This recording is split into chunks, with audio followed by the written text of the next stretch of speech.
এক রাজা তার মন্ত্রীকে খুব ভালোবাসতেন। মন্ত্রী সবসময় বলতেন যা ঘটে তা ভালোর জন্যই। একদিন রাজার হাত কেটে গেল। রাজা দুঃখ পেয়ে বললেন, এবারও কি বলবে যা ঘটে তা ভালোর জন্য?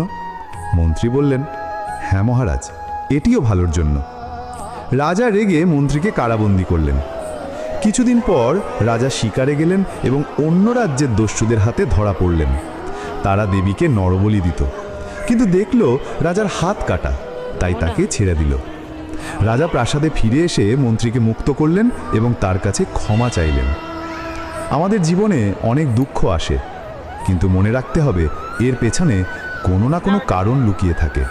সময়ের সাথে সাথে আমরা বুঝতে পারি কেন এটি ঘটেছে। শ্রীকৃষ্ণ বলেন, তোমার কর্মে মনোযোগ দাও, ফলে নয়। একজন কৃষক খুব পরিশ্রমী ছিলেন, কিন্তু ফল ভালো হতো না। তিনি হতাশ হয়ে ঈশ্বরের কাছে প্রার্থনা